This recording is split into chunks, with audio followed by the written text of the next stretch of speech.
네, 오밤중의 뉴스 함께하고 계십니다. 이어서 세 번째 주제는요, 이화영 부지사 소식입니다. 자, 이화영 부지사가 국회 청문회에 출석할 거라고 했죠. 검사 탄핵 청문회에 출석할 예정이라고 제가 전해드렸는데요.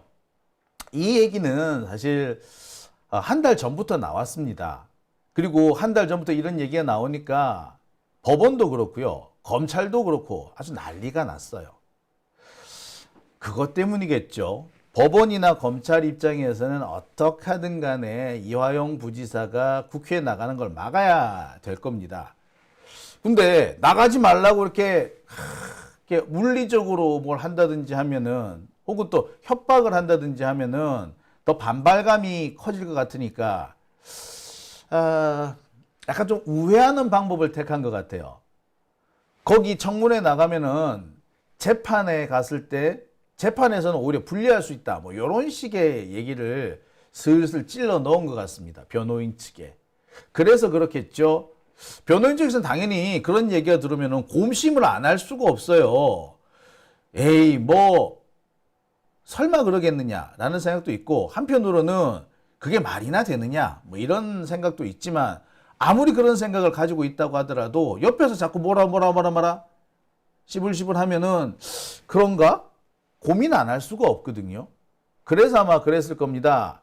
이화영 부지사가 이 국회 청문회에 출석 안 할 수도 있다. 뭐 이런 얘기들이 돌았는데요. 오늘 이화영 부지사의 변호인 측에서 확실하게 입장을 공개했습니다. 꼭 출석할 거랍니다.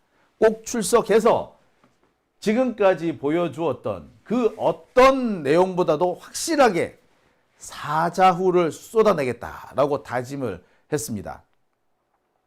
자, 박상용 검사 탄핵 청문회, 이화영 꼭 출석한다. 이화영 변호인 측의 오늘 입장이 나왔다는 소식, 제가 세 번째 주제로 준비했습니다.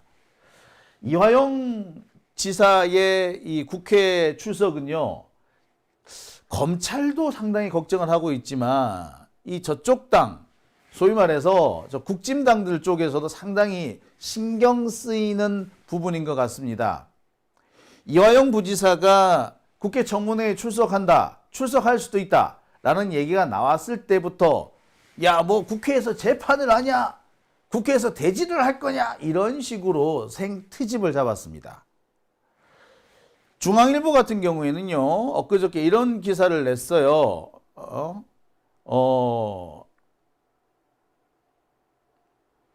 국회에서 이화영과 김성태의 대질이 이루어질 수 있는데, 이런 식으로 하게 되면 국회가 재판에 관여하는 게 된다 라는 식으로 주장을 합니다.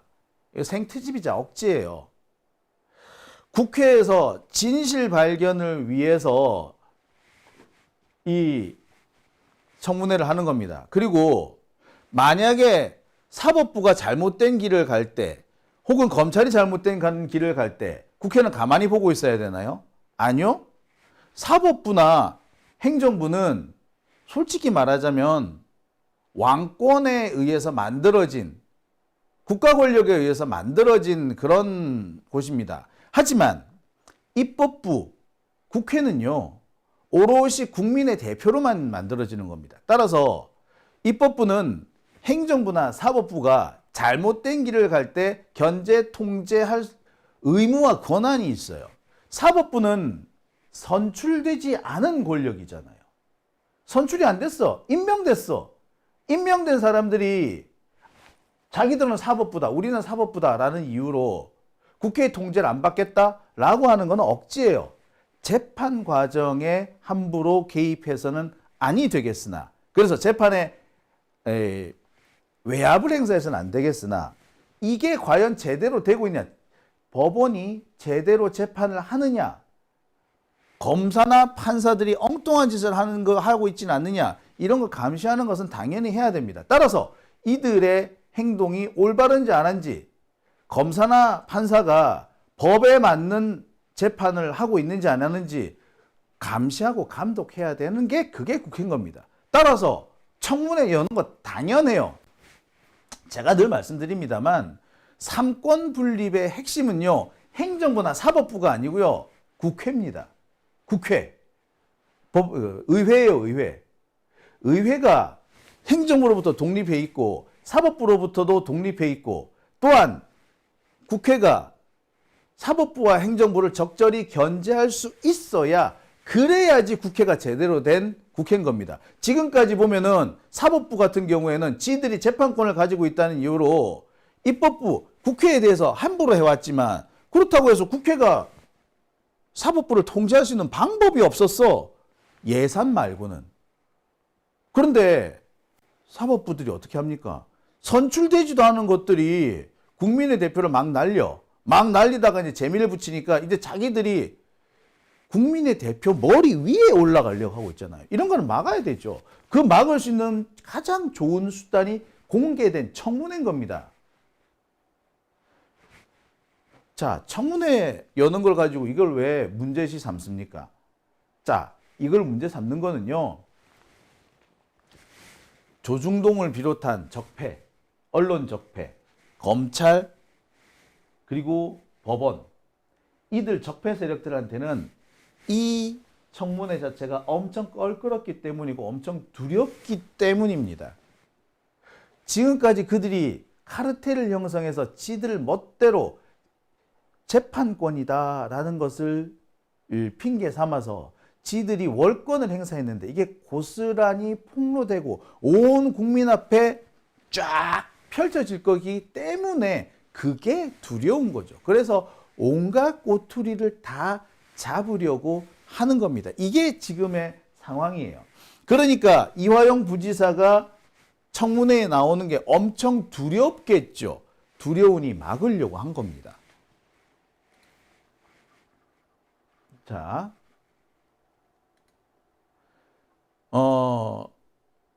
이 청문회는 검사 박상용 탄핵 소추 사건을 위한 조사 청문회고요. 10월 2일 수요일 10시 국회 법사위에서 열립니다. 내용은 그래요. 검사 박상용이 특정 정당 대표를 형사처벌할 목적으로 전 경기도 부지사에게 허위 진술을 강요, 회유하고 변호인의 신문 참여를 막는 등 헌법과 법률이 정한 검사로서의 권한을 불법적으로 행사했다라는 것이 이번 청문회의 이유입니다. 자, 이재명 대표는요, 민주당 당대표예요. 야당 대표입니다. 근데 단순 야당이 아니라 국회의석의 3분의 2 가까운 170석이 넘는 의석을 가지고 있는 원내 제1당, 원내 제1당의 대표예요.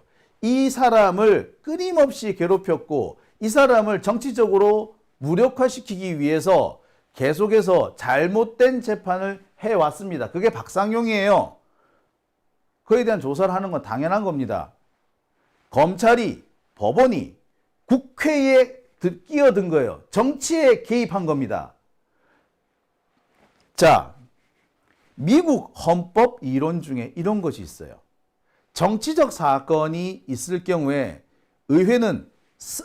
사법부는 스스로 그 권한 행사를 자제해야 한다는 자제 이론이 있습니다. 자제 이론. 정치적 사건에 대해서는 함부로 사법부가 권한 행사를 해서는 아니 된다라는 거예요. 특히 국민의 선택권을 제약하는 행동을 해서는 아니 된다. 왜 그러느냐? 그런 재판권을 행사했을 때 사법부가 정치적 논쟁에 가담하는 것이 되고 논쟁의 한 복판으로 스스로 걸어 들어가는 게 되는 거예요.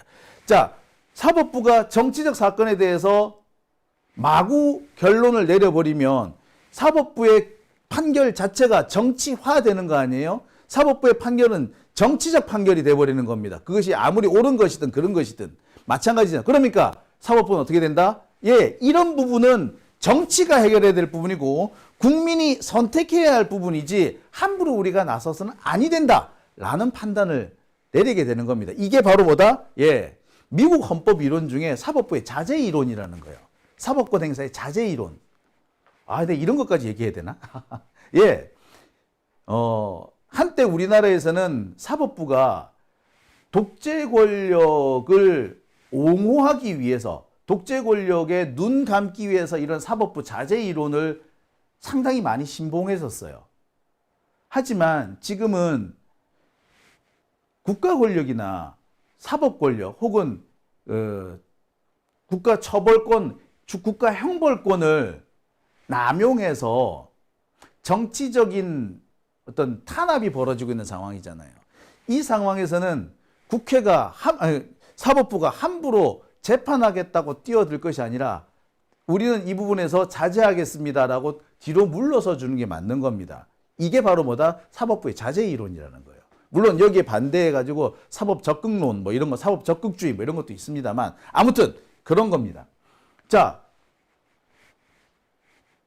이거는요, 법원이 정치에 개입한 순간 이들은 정치적 논란을 스스로 자초한 거예요.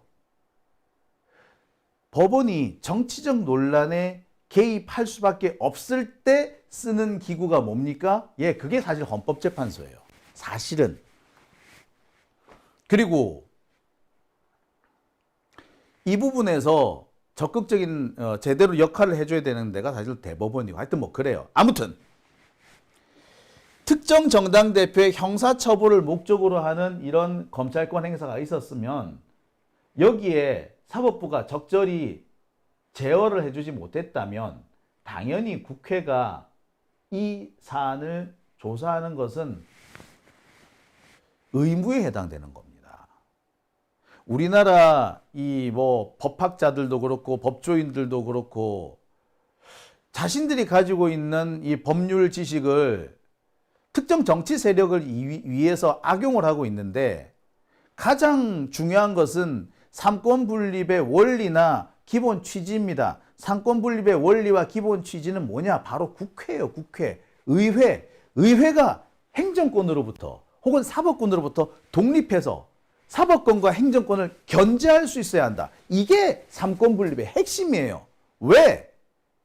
사법권 맨 처음에 어떻게 생겼습니까? 민주국가가 아닐 때는 사법권이 없었나요? 죄송하지만 재판하는 거는요, 절대 왕정 시대에 있었고요. 우리나라 삼국시대에도 있었어요. 그 사법권을 누가 행사합니까? 예, 행정관료가 행사했죠. 왕이 행사한 거란 말이에요. 근데 그걸 뚝 떼서 사법부를 따로 만든 겁니다. 따라서 이 사법권, 재판권이라는 것은 국가 권력이 있었기 때문에 자연스럽게 발생한 거예요. 하지만 국민의 대표인 의회는 국민들이 만든 거잖아요. 국민들이 싸워서 만든 거잖아. 따라서 삼권 중에서 가장 우위에 있어야 되는 게 뭐겠어요? 예, 국회인 겁니다. 따라서 국회가 사법권, 행정부로부터 분리돼 나온 사법권에 대해서 견제를 하는 것과 행정부를 견제하는 건 당연한 겁니다. 그런데 자꾸 삼권 분립 하면서 입법부가 사법권이나 행정권을 견제하는 것을 막으려 드는 거는 그거는 삼권 분립의 원리를 망각한 겁니다. 이게 기본 원리예요. 이게 민주국가인 겁니다. 자유민주주의라면 이 얘기를 해야 정상이에요. 나 참네. 이것도 헌법 이론을 제가 또 한참 역설하게 되네. 자, 아무튼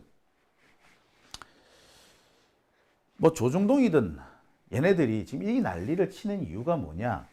바로 이화영 부지사가 온 국민 앞에서, 이화영 부지사가 국회 나와서 청문회 딱 그 장에 서 있으면 얼마나 많은 사람들이 TV로 보겠습니까? 유튜브로 볼 거 아닙니까? 지금 박정훈 대령건도 얼마나 많은 사람들이 봤어요. 예, 그와 똑같은 일이 벌어지는 겁니다. 지들은 그게 겁나는 거지. 그리고 여러분 아시지만 재판이 진행되는 와중에 국회가 청문회 연 사례 많아요. 아시다시피 박근혜 탄핵 같은 경우도 청문회랑 재판이랑 같이 갔잖아. 그건 거의 같이 시작을 했잖아. 그런데 참. 자, 아무튼 계속 이어가 보겠습니다. 자, 상황이 이렇게 되니까 수원지검은 현재 초비상 상태입니다. 아니, 검찰이 지금 초비상이에요. 지금까지 언론을 통제하면서 자신들의 언론 플레이로 틀어막을 수 있었던 각종 사안들, 각종 자신들의 비리와 자신들의 언론 탄압, 아니, 인권 탄압 그 실상이 고스란히 생중계되는 겁니다. 신진우 판사 같은 놈은 바로 그런 검찰의 전횡을 눈 감아줬잖아요. 판결로 합리화시켜줬어요. 당연히 그 판결들에 대해서도 다시 한번 비판을 받을 수밖에 없는 상황이 될 겁니다. 검찰도 검찰이지만 법원조차도 현재 지금은 초비상 상태에 빠진 거죠. 그러니까 얘네들이 계속해서 이화영 부지사가 국회에 나가는 거를 막으려고 했던 겁니다. 막으려고 했는데 잘 안 막아줬겠지. 당연히 막아줄 리가 있나. 그러니까 무슨 얘기를 하느냐. 제가 볼 때는 이화영 부지사 쪽에 슬그머니 흘렸을 거예요. 야, 우리나라 사법부가 상당히 좀 보수성에 가까운데 그 국회에 나가가지고 이렇게 청문회에서 말하고 하면은 사법부가 싫어하지 않을까? 재판부가 싫어하지 않을까? 그러면 판결은 오히려 불리하게 날 수도 있는데, 예, 그런 얘기를 실제로 많은 법조인들이 합니다. 그런 사람들이 실제로 이화영 부지사 이 변호인들한테도 꽤 했을 거로 보입니다. 자, 그런데 변호인들 입장에서 이런 상황 생기면 어떡할 거예요? 야, 택도 없는 소리 하지 마! 라고 하면서도 고심할 수밖에 없죠. 아씨, 진짜로 불리할까? 아니, 변호인 입장에서는 의뢰인의 이익을 최대한으로 이렇게 챙겨줘야 되잖아. 그런 상황에서, 야, 청문회 나가는 거 불리해. 나가지 마. 이런 회유라든지 권유를 듣는다면 여러분이 변호인이라면 안 흔들리시겠어요? 흔들려요. 고민 한번 해볼 수밖에 없습니다. 그래서 이 과정에서 나오는 얘기가 뭐였느냐? 이화영 부지사가 청문회 출석 안 한다더라 라는 거죠. 근데 오늘 확인이 됐습니다. 이런 소문은 사실과 다르다는 거죠. 재판 전략상 고민을 한 적은 있다죠. 왜? 옆에서 자꾸 야, 불리해 나가지 마. 청문회 나가는 거 불리해. 진짜로 그런가? 아니, 당연히 그렇게 생각해 볼 수밖에 없잖아요. 논의를 할 수밖에 없어요. 근데 그 논의한 것이 과장돼서 외부에 유출된 겁니다. 이건 뭘 말하느냐? 애시당초에 이런 말을 변호인단 쪽에 찔러 넣은 사람들이 의도를 갖고 찔러 넣었다는 거죠. 그래서 출석 안 한다라는 얘기를 이렇게 퍼뜨린 거야. 의도로 퍼뜨린 거야. 지들이 불리하다 나가지 마라고 해놓고서는 야, 안 나간댄다 라고 또 소문까지 퍼뜨린 거예요. 전형적인 적폐들의 수작입니다. 자, 이화영 부지사 변호인단은 분명히 말합니다. 출석한다. 출석해서 할 말 다 하겠다. 1심 선고 후에 사자후를 했던 거 그 이상으로 하겠다. 라고 말이죠. 자, 김광민 변호사, 경기도의원이기도 하시다 그랬죠. 자, 이렇게 오늘 밝혔습니다. 저희 변호인단 내부 논의가 알려지면서 이화영 부지사가 국회 청문회에 나가지 않는 것 아니냐는 걱정이 많으십니다. 논의가 있었던 것은 사실입니다. 이는 법정외에서 이슈가 되는 것을 싫어하는 사법부의 보수성을 고려한 논의였습니다. 결론은 저도 김현철 부도사도 이화영 부지사님도 출석합니다. 김광민 변호사도 출석, 김현철 변호사도 출석, 이화영 부지사도 출석. 다 나갑니다. 자, 계속 읽어볼게요. 변호인단 내 분란 갈등 없습니다. 1심 판결 이후 법원 앞에서 쏟아낸 사자후 이상으로 검찰을 성토할 것입니다. 자, 확인이 되셨죠? 예. 자, 이제 박상용 검사는 죽었다고 복창해야겠죠. 81년생 수원지검 부부장 검사인 박상용 검사, 연어회 소주 파티 검사, 울산지검 똥 검사. 예. 이 박상용은 아마 지금 이 탄핵 청문회가 죽기보다 싫을 거예요. 왜? 자신의 가장 아픈 부분, 자신이 가장 숨기고 싶은 부분, 설령 사실이라고 하더라도 거론되는 것 자체가 싫은 부분, 그런 부분이 이제 온 국민 앞에서 떠버려지게 생겼습니다. 검찰도 마찬가지죠. 이런 애를 감싸고 도냐? 야, 검찰 썩었네? 라는 여론이 나올 수밖에 없죠. 박상용 검사가 이화영 부지사를 어떻게 협박했는지도 나올 것이고요. 김성태가 무슨 짓을 했는지도 나올 겁니다. 김성태가 이 1심 선고, 그러니까 석방을 앞두고 구속기간 만료 앞두고 갑자기 진술을 바꾼 경위, 그리고 그 과정에서 연어 파티, 소주 파티를 했던 사실도 낱낱이 공개될 겁니다. 검찰도 작살나고요. 신진우 판사도 작살날 겁니다. 당연히 비상사태겠죠. 그동안 법정에서 무시됐던 각종 증언, 증거 그대로 나올 겁니다. 판결은 아마 다시 검토될 수밖에 없을 거고요. 무엇보다도 가장 핵심적인 것은 정치 검사들이 크게 위축되고 있다는 겁니다. 자, 지금까지는 지들이 무슨 짓을 하든 외부에 알려지지를 않았습니다. 기자들 구워 삶아 놓으면 기자들이 보도도 안 하죠. 그러니까 지들 멋대로 한 거야. 그런데 이제 더 이상 멋대로 할 수 없는 상황이 된 겁니다. 탄핵이 되든가 말든가 엄청난 타격을 입을 거예요. 브레이크가 없던 검찰이 더 이상 함부로 날뛸 수 없을 거고요. 더 이상 그들의 준동이 먹히지 않을 겁니다. 언론 플레이로 공소장을 대신해왔던 그런 검찰의 전행, 이제는 마칠 때가 된 거죠. 당장 검사들이 엄청 위축되어 있다는 것은 뭐 더 말할 것도 없어요. 행동 자체가 위축이 됐다는 건 뭐냐? 행동 자체를 자제하거나 조심한다는 얘기겠죠.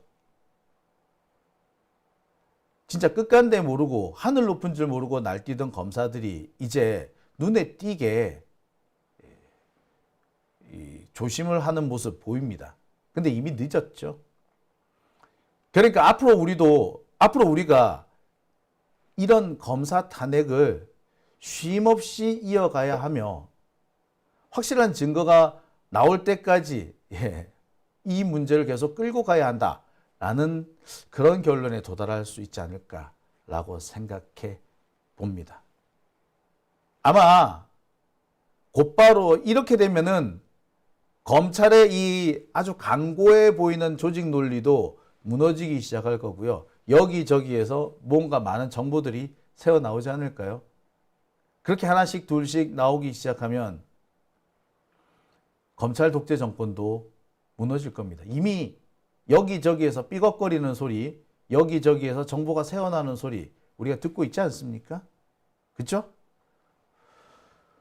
오밤중의 뉴스 함께하고 계십니다.